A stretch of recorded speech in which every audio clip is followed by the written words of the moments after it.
parlementaires, Monsieur le chef d'état-major des armées, Madame la préfète, Monsieur le président du conseil départemental, Madame la vice-présidente du conseil régional, Monsieur le maire, Monsieur le secrétaire général pour l'administration, Messieurs les chefs d'état-major d'armée, Monsieur le directeur général de la gendarmerie nationale, Mesdames et Messieurs les directeurs, Mesdames et Messieurs les officiers généraux, officiers, sous-mariniers, sous-officiers, officiers mariniers, soldats, marins, aviateurs et personnel civil des forces armées, Mesdames et Messieurs en vos grades et qualités. Étant à vos côtés en ce jour, je veux avant tout m'incliner respectueusement devant la mémoire du caporal Jimmy Gosselin, sa famille et ses frères d'armes du 7e bataillon de chasseurs alpins. Comme nous n'oublions aucun de vos frères d'armes morts pour la France le 26 novembre 2019 au Mali. Aucun.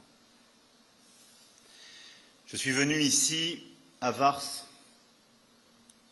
au sein de la 25e brigade d'infanterie de montagne, où tous ont choisi de faire bloc autour des armées et des initiatives nationales et locales en faveur de l'engagement de la jeunesse. Parce que nos armées sont celles de la République, parce que notre jeunesse est le trésor de la France, parce que la jeunesse aspire à la liberté et a soif d'engagement. Je veux saluer les jeunes qui sont là nombreux, jeunes des classes et lycées engagés, lycéens de l'école des pupilles de l'air et de l'espace de Grenoble, jeunes cadets alpins, escadrille Air Jeunesse de Grenoble, jeunes qui est aujourd'hui appelés et participés à la journée défense et citoyenneté ou engagés dans la réserve opérationnelle, engagés dans l'armée d'active. Tous et toutes. Vous incarnez la jeunesse de France qui se tient prête, qui se tient debout, qui vibre au son de la Marseillaise, qui n'a pas peur de s'engager pour les autres, qui est fière de son pays, des valeurs républicaines qu'il incarne. Oui, notre jeunesse a soif d'engagement. Il existe une génération prête à se lever pour la patrie. Notre armée est le cadre naturel d'expression de ce besoin de servir. Notre nation sera forte si notre jeunesse est unie autour de nos valeurs. Ne demandons pas comment notre jeunesse peut être utile à la nation. Offrons-lui un idéal en même temps que cette liberté de le servir. En janvier dernier, lors de mes vœux aux armées, je rappelais l'attention que je porte depuis le premier jour de mon premier mandat aux forces morales de notre nation, à sa capacité à se tenir prête. Et face à l'accélération des périls, je demandais au ministre des Armées, au chef d'état-major des armées, de formuler des propositions pour donner à notre jeunesse le choix de servir en renforçant les rangs de nos armées. La veille du 14 juillet, devant nos armées réunies à l'hôtel de Brienne et qui s'apprêtaient à défiler sur la plus belle avenue du monde, j'annonçais aux Français qu'un nouveau cadre pour servir au sein des armées serait décidé à l'automne. Nous y sommes. Le président Jacques Chirac avait pris la décision en 1996 de suspendre le service national obligatoire universel. La fin de la guerre froide avait rendu inutile un modèle de masse et nécessaire le besoin d'une armée professionnelle et plus réactive. Au fil du temps, dans les années 90, le service national était devenu ni véritablement universel, ni véritablement équitable. Un jeune sur 3 y échappait, le brassage social espéré n'était plus une réalité, les missions confiées étaient souvent peu valorisantes et les talents parfois pas assez reconnus. Les coûts structurels d'un tel modèle avaient fini par devenir disproportionnés par rapport à son efficacité. Oui, la décision d'alors était juste. Et revenir en arrière serait à cet égard ni sérieux ni utile. Rétablir le service national obligatoire et universel est une idée portée par ceux qui méconnaissent la réalité de ce que sont nos armées aujourd'hui et des missions qui leur sont confiées. Nos armées n'ont plus vocation à encadrer ni à accueillir la totalité d'une classe d'âge, ce qui représente entre 600 000 et 800 000 jeunes. Surtout, un tel modèle de conscription obligatoire et universelle ne correspond pas aux besoins de nos armées ni aux menaces.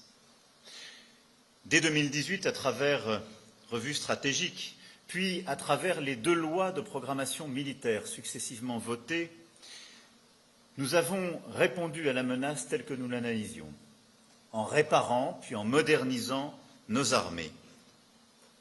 Nous l'avons fait avant tous les autres autour de nous et n'avons pas attendu 2022 pour cela. C'est ce qui nous permet aujourd'hui d'avoir l'armée la plus efficace d'Europe et nous comptons le rester. La revue nationale stratégique actualisée en juillet dernier a validé cette approche. Elle nous a conduit à adapter encore l'effort, ce que j'annonçais le 13 juillet dernier, qui sera décliné dans les semaines et mois à venir par la ministre des Armées et la ministre déléguée et le SEMA. Et cette évolution de la menace nous a conduit aussi à prendre de nouvelles décisions. Nous ne pouvons pas revenir au temps de la conscription, mais nous avons besoin de mobilisation. Mobilisation de la nation pour se défendre, pas contre tel ou tel ennemi, mais pour se tenir prête et être respectée. Alors, comment accueillir cet élan de notre jeunesse et préparer notre nation aux défis et menaces qui s'annoncent? Un nouveau service national va être institué progressivement dès l'été prochain. Ce service poursuit 3 objectifs précis. Renforcer le pacte noué entre notre nation et notre armée. Renforcer la capacité de résistance de notre nation. Consolider la formation de nos jeunes. Là où nous soutenions l'ambition d'un service national universel pour conforter la cohésion au sein d'une classe d'âge, l'accélération des crises, le durcissement des menaces me conduisent à proposer aujourd'hui un service national purement militaire qui, sans être universel, peut engager toute une génération. Je porte aujourd'hui un projet pensé dans la grande tradition française de l'engagement, quand il s'agit de défendre le pays que nous sommes. N'oublions jamais que chaque fois que l'histoire l'a exigé, la jeunesse de France s'est engagée et mobilisée, fidèle en cela à cette chaîne des temps qui relie les volontaires de l'an 2 jusqu'aux maquisards des Glières et du Vercors. Et je veux ici saluer le travail mené depuis janvier dernier par les ministres et les SEMA. Je veux prendre le temps d'exposer à la nation ce service national pour notre jeunesse. Le service national s'adressera aux jeunes Françaises et Français majeurs qui auront exprimé leur volontariat lors de la journée défense et citoyenneté, qui deviendra journée de mobilisation en se recentrant sur les fondamentaux. Je veux ici insister sur le fait que le service national concernera seulement des volontaires et le cœur sera constitué par les jeunes âgés de 18 à 19 ans. En cas de crise majeure, le Parlement pourra autoriser de faire appel, au-delà des seuls volontaires, à ceux dont les compétences auront été repérées durant cette journée de mobilisation, et alors le service national deviendrait obligatoire. Mais ce cas exceptionnel mis à part, ce service national est un service des volontaires, sélectionnés ensuite pour répondre aux besoins de nos armées. Ce service national s'inspire des pratiques de nos partenaires européens, en particulier de la Norvège. À l'heure où tous nos alliés européens avancent face à une menace qui pèse sur nous tous, la France ne peut demeurer immobile. La ministre des Armées aura l'occasion de préciser les conditions dans lesquelles les candidatures pourront être déposées à compter de mi-janvier 2026. Les volontaires seront sélectionnés par les armées qui choisiront parmi eux les plus motivés et ceux qui répondent le mieux à leurs besoins. Ils serviront sous statut militaire, seront dotés d'un uniforme, d'une solde, d'un équipement. Le service national s'effectuera au sein des armées et sera piloté par le seul ministère des Armées. Si le service national commencera dès 2026, les jeunes pourront aussi exprimer le souhait en 2027 d'effectuer leur service national au sein de la gendarmerie nationale, de la brigade des sapeurs-pompiers de Paris et du bataillon des marins-pompiers de Marseille, qui sont également sous statut militaire. Il appartiendra alors au CEMA de décider chaque année du nombre de jeunes affectés dans ces unités.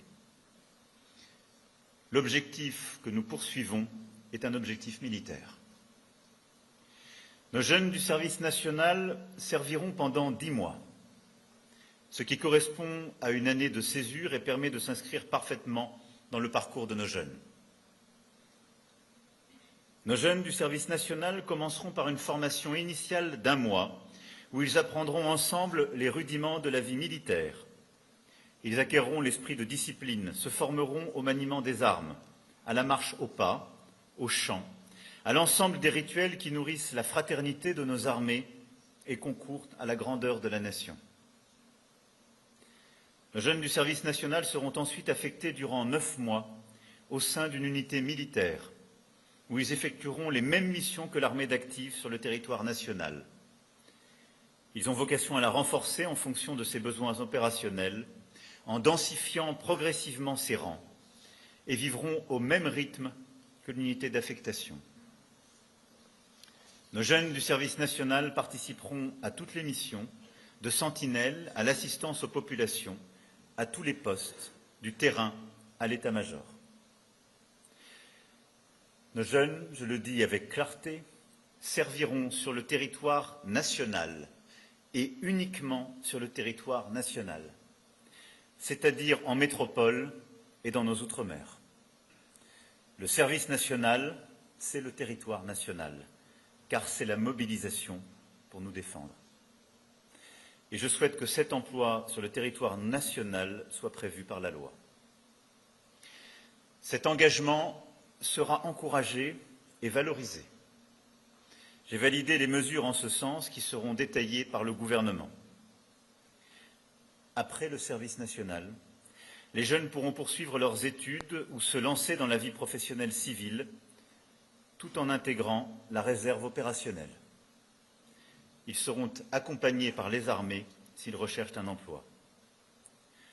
Pour ceux qui le souhaitent, ils pourront rejoindre l'armée d'active en s'engageant et leur expérience acquise sera valorisée. Ainsi, nos armées bénéficieront dans la nation de jeunes Françaises et de jeunes Français dont les motivations auront été repérées, l'engagement éprouvé, les compétences exercées. C'est un atout majeur, militaire, moral, civique et républicain. C'est un acte de confiance dans notre jeunesse. Un modèle hybride d'armée va bel et bien apparaître, qui correspond aux menaces et aux risques qui sont devant nous, rassemblant des jeunes du service national, des réservistes et l'armée d'active. Ce nouveau modèle d'armée aura un noyau dur, un socle, une armée d'active que nous avons renforcée, consolidée, mieux équipée, que nous connaissons depuis la fin des années 90, complétée de professionnels de la réserve, de près de 45 000 aujourd'hui et que nous porterons à 80 000 en 2030. Mais elle aura aussi un appui en profondeur, au cœur de la nation, cette nouvelle force issue de la jeunesse, cette nouvelle force issue du service national. Dans ce monde incertain, c'est ce modèle hybride, prêt à toutes les bascules, qui doit s'imposer. Ce modèle permettra de renforcer nos capacités, de donner une nouvelle épaisseur aux armées et à la jeunesse, de diffuser l'esprit de défense, d'endurcir l'esprit de résistance de la nation. Ce service national ne peut avoir du sens que s'il a de l'ampleur. Le service national va débuter à l'été 2026 et nous augmenterons progressivement les effectifs.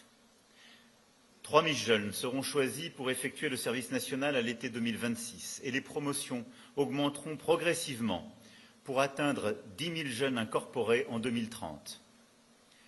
L'ambition que je porte pour la France est d'atteindre 50 000 jeunes en 2035. Ceci sera à adapter en fonction de l'évolution de la menace. Il nous faut, dès maintenant, commencer à construire des hébergements, des infrastructures pour que les jeunes soient accueillis correctement dans les garnisons et dégager progressivement un nombre suffisant de cadres pour former et commander ces jeunes.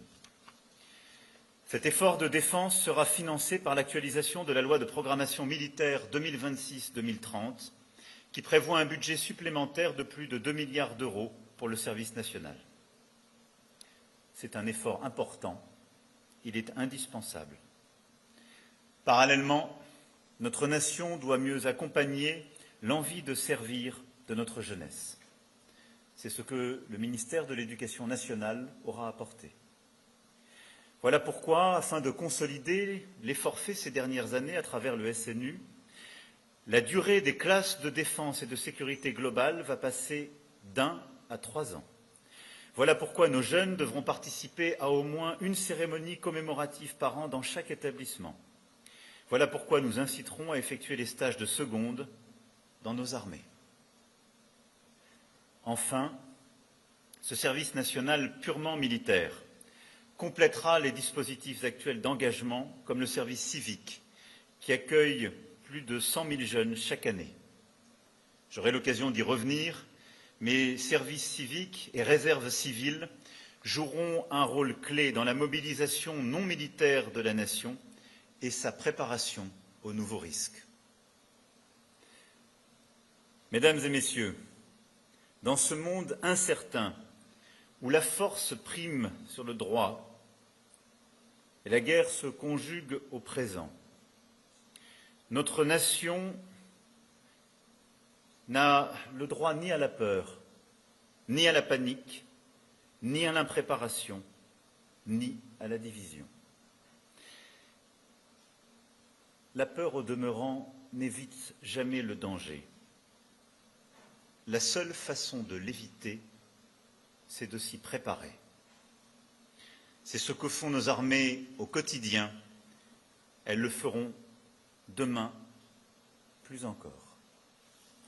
Le service national sera utile aux jeunes, aux armées et à la nation qui disposera donc de cette armée régénérée, une armée complète, une armée efficace et modernisée, capable de faire face aux risques dans tous les espaces, une armée avec un cœur actif et une jeunesse formée et sélectionnée. Voilà ce que nous devons viser et nous le ferons dès l'été prochain. Je parle ici devant des unités combattantes qui, comme tant d'autres, n'ont jamais peur d'avancer vers les sommets. C'est à la nation d'emprunter aujourd'hui cette voie des sommets. Elle y est prête, je le sais. Vive la République, vive la France.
Libre. En général, c'est à vous.